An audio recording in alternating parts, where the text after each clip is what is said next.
okay, this is my response to this Haitian chick that came on, I forgot, Homeboy podcast.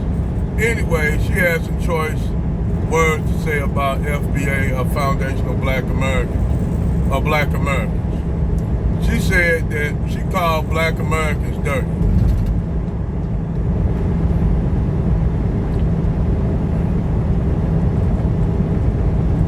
Let me let that sink in for a minute. She's a Haitian woman that calls Black Americans dirty.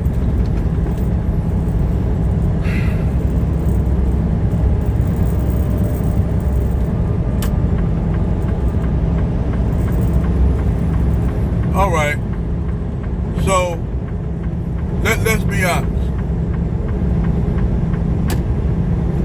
When I was in Dominican Republic, I had took a trip years ago to Dominican Republic. Okay, and you have most of the Haitians that live on the Dominican side are treated like shit. They treat the Haitians like shit over there in Dominican Republic. You know, it's fucked up, and I had took offense to the shit because I didn't like the way they was treating the basically the Haitian people over in Dominican Republic, considering they basically related. Whether they be Haitian or Dominican, they actually more related than just one speak French and the other one speak Spanish. But the black population on the Haitian side and the Dominican side are actually related. Okay? So let's say that. Now, you can go globally and see how they treat black immigrants from the Arab world to Europe.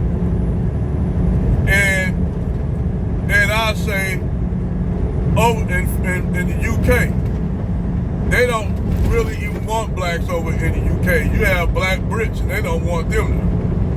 But give or take, all the blacks that's in the diaspora come to the America.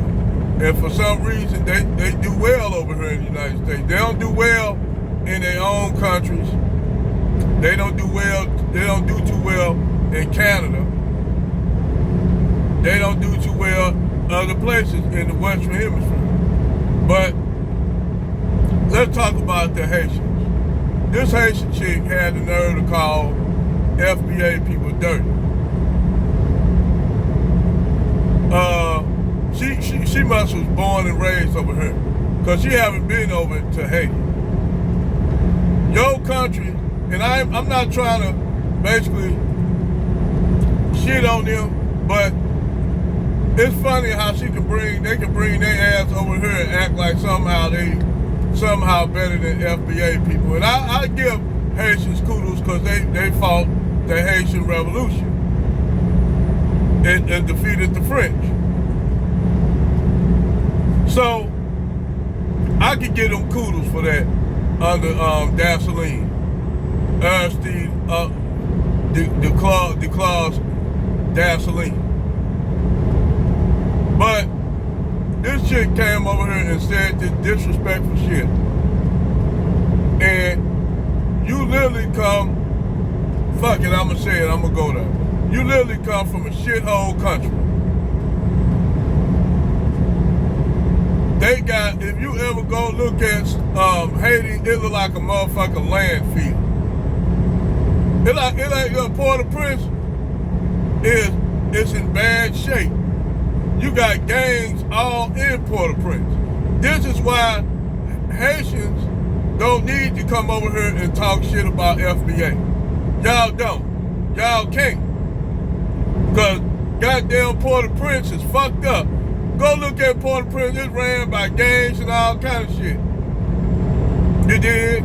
Now, I will say this much. You know, due to the fact that you got the United States and other Western countries, and France especially, because actually Haiti is actually a lot of motherfuckers don't know, the Haitian side of the island is owned by the United States. Y'all didn't know that? Haiti is literally owned by the United States. The United States purchased Haiti. Yes, Haiti should be a state, but they ain't gonna let it be no state because they don't want them Haitians a part of the United States population. But Haiti is actually owned by the United States. The United States purchased. The French sold Haiti to the United States. The United States didn't know what they was gonna do with it. They purchased it, but they didn't know what they was gonna do with it. Just another territory that they purchased. So yes, the United States owns the Haitian side of the island. I wouldn't even doubt if the United States owned the Dominican side of the island. But they don't want that island, the island of Hispaniola, to be really a state, not even a territory. It's because the population over there, they already got enough problems with the blacks over here. So, you're going to let a problematic ass people who have a history of having, overthrowing their leaders and shit, they say, we're going to just keep it right here until we find out what to do with the island. But yeah, the United States own Haiti. And the whole, I think they own the whole island. Dominican Republic and Haiti.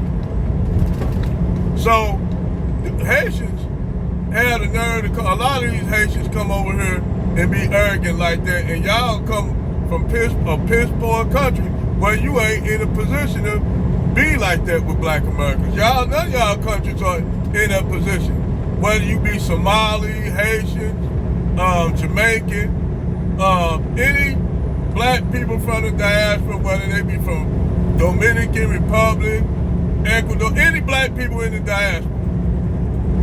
Y'all don't have, except for Brazil and Colombia. Because we don't get no smoke from Brazilians or Colombians like that.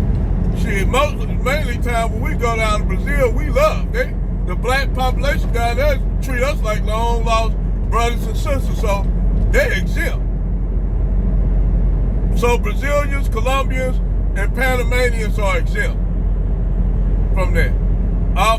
Every time I met a Panamanian, Afro-Panamanian, Afro-Colombian, Afro-Brazilian, even some Afro-Venezuelans, I'm actually cool with. But when you a Haitian that's gonna come over here and be talking shit, and you come from a motherfucking country that's literally a fucking landfill.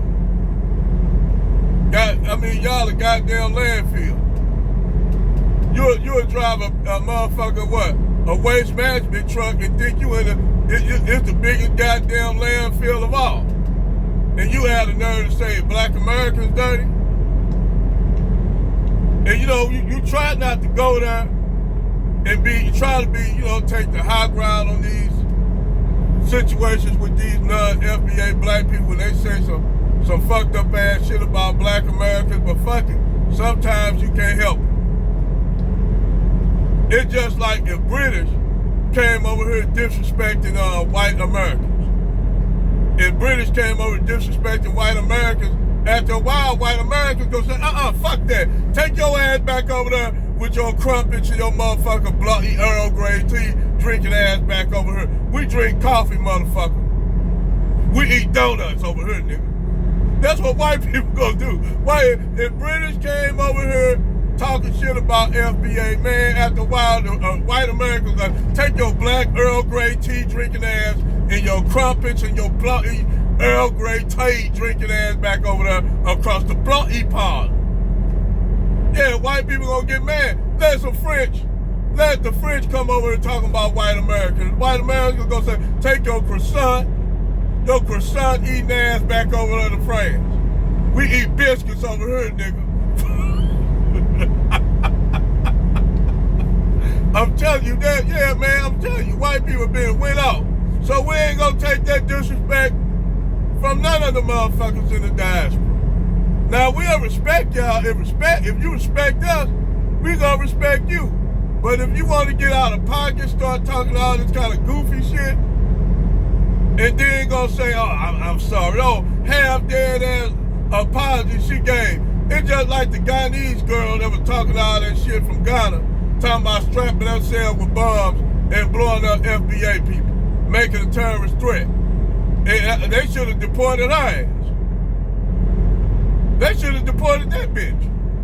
But they didn't. They ain't gonna deport her because, like I said, they choose who they want to deport. Like I said, they ain't gonna, as long as she making terrorist threats against black people, they don't give a fuck. That's what I got out of it.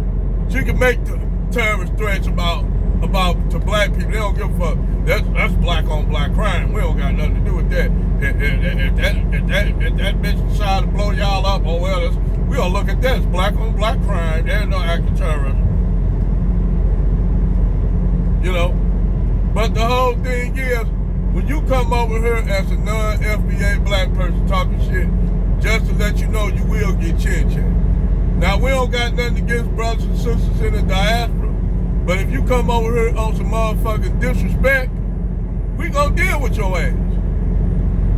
We don't got nothing against those. And the funny thing is, black people, FBA, we don't got nothing against nobody. Nobody. If you cool with us, we cool with you. But you come over here on some disrespectful shit, oh no, motherfucker, it's consequences to your actions. Swift consequences. Sometimes you might get roasted. But then if we go physical, we go physical too. We can go there. Shit. And the funny thing is, if you go over there to their countries, like take Kenya. Take Kenya. Them Chinese NGOs and shit and engineers over there, they be treating motherfucking Kenyans like they ain't shit. Talking to them like they ain't nothing. Basically treating them like shit over there. Chinese couldn't get away with treating black people over here like that. We'd better whoop their ass. They'll have to make a deal with us, give us free orange chicken and shit.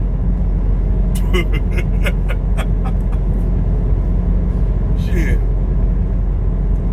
But yeah, you know, and even in the black community, like when I tell white people, when white people always say, you burning down y'all own stores. Nigga, that shit ain't owned by us. Them foreigners own that. That's owned by the Arabs, the Indians, and the Koreans and shit. That shit is not owned by us, so why should we give a fuck about motherfuckers who making money in our community and ain't giving us shit? We don't give a fuck. That shit don't belong to us. Cause y'all, the funny thing is, white people don't let all them foreign businesses in their community. They ain't gonna do it. That's why they redline them. They done redline them only to get loans and businesses to open up in the black community. Because white people ain't gonna give them no loans to open no business up in the black community. I heard go over there and make money off them niggas like everybody else doing. Black people trying to get a business, even if we get good credit. Oh, I'm sorry, we can't give you no money on red. Red line, you can't start no business because they don't want black people to have to practice, also be on some Dr. Claude Anderson shit, group economics. They don't want that. After they destroyed all our thriving black communities, they don't want black people, they don't want to compete. They never did, so therefore when the United States said, oh, it's a meritocracy. Like you heard, what's homeboy name is Jared Taylor, it's a meritocracy. But who wants to lose power? Fuck out of here. There ain't no meritocracy. But like I said, you come over here being disrespectful, we gonna go honey glazed ham on your ass. And I don't eat pork.